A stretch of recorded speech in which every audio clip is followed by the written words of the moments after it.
Hello friends, welcome to the channel. Harshal here. So today we are going to see SN1 mechanism in the chapter of halogen derivatives or haloalkane and haloarenes. So SN1 mechanism, which is a nucleophilic unimolecular substitution mechanism. What is it? It is a nucleophilic unimolecular substitution, and we are going to see the mechanism with example.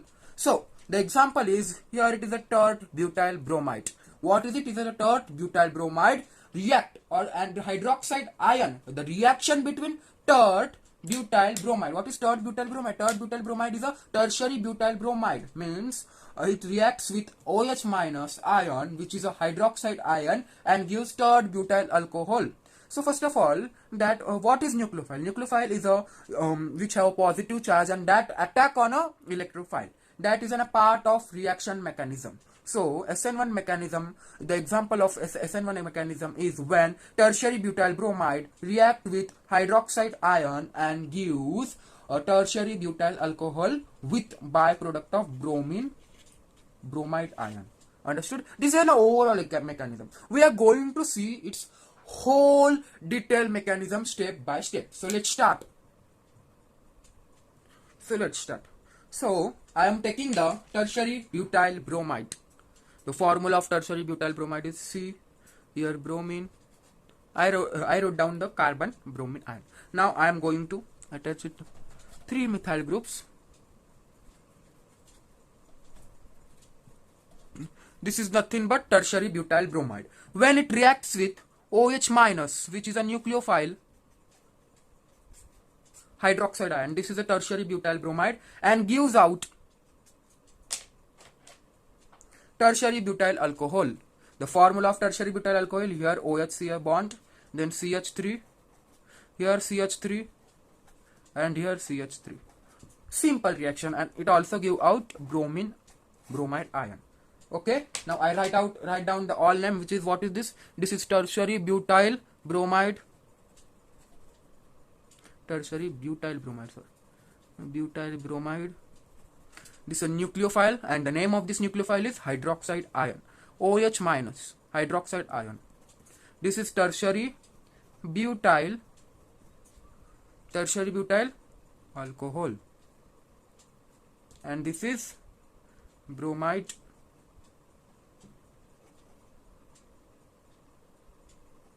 I hope you get the overall reaction. And the name, the SN1 mechanism, why it is unimolecular? Because the rate of reaction, the chemical kinetics, or it follows first order kinetics. The rate of reaction only depends on one molecule, that is nothing but the tertiary butyl bromide. The first order, it follows the first order kinetics. That is, the rate of this reaction depends on concentration of one and only species, which is a substrate molecule, tertiary butyl bromide. Rate of this reaction, it is denoted. Okay, we are going to learn this in a chemical kinetics. Rate of reaction depends on only one species or one molecule, that is tertiary butyl bromide. That's why it is known as a unimolecular. And why it is a nucleophilic? Because the nucleophile attack on that unimolecular species.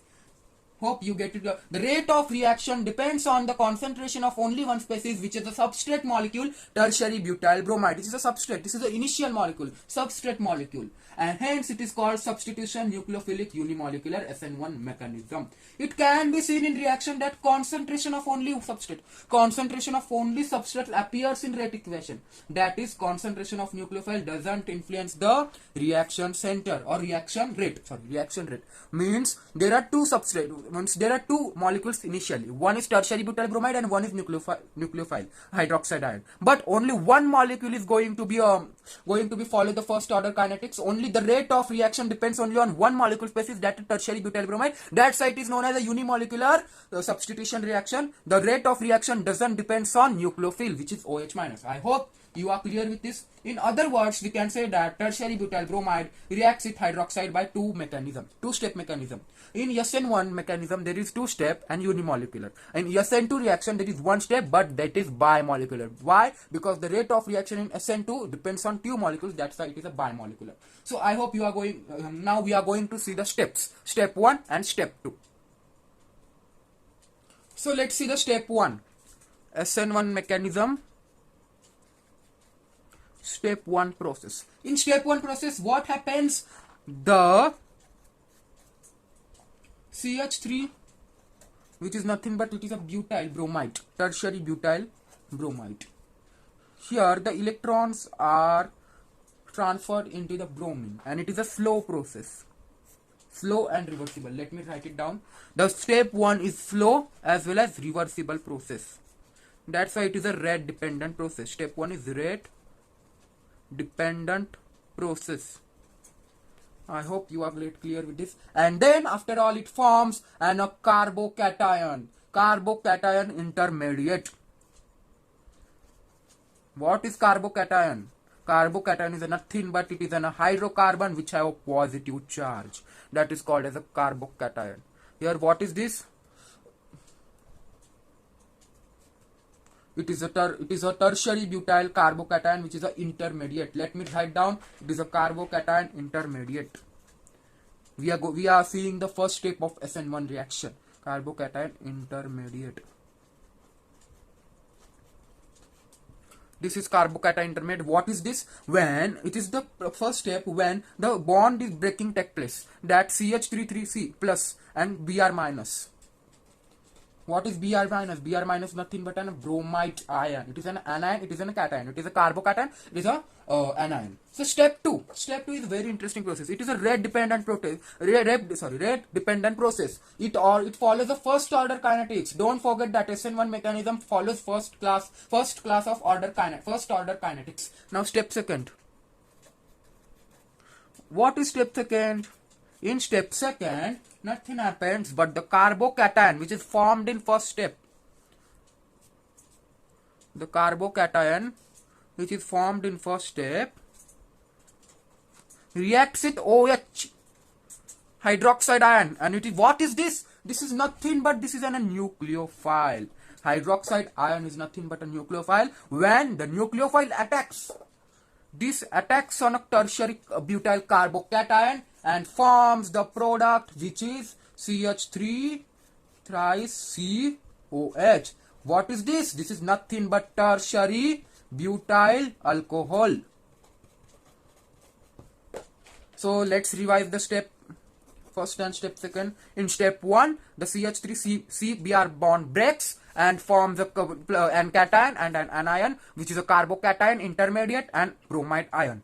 Then this carbocation intermediate reacts with the OH minus ion which is a hydroxide ion and which is the nucleophile. This attacks on the carbocation and forms the product which is an alcohol which is a tertiary butyl alcohol.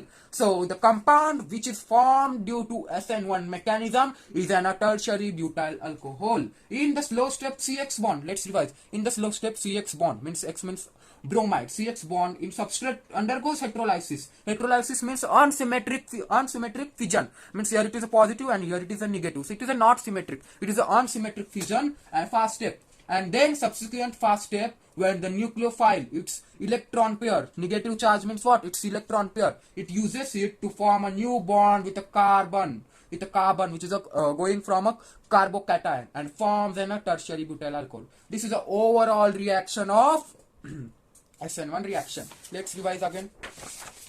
SN1 reaction, SN1 mechanism. Nucleophilic unimolecular substitution which have 2 steps. This is a nucleophilic, this is a unimolecular. This follows first order kinetics because the rate of reaction depends only on one molecule species which is a tertiary butyl bromide, and the product of SN1 mechanism is a tertiary butyl alcohol. It follows 2 steps. One it is a slow step and reversible step, and second it is a fast step, nucleophilic step. So I hope you got it, SN1 mechanism. Thank you so much. Bye bye.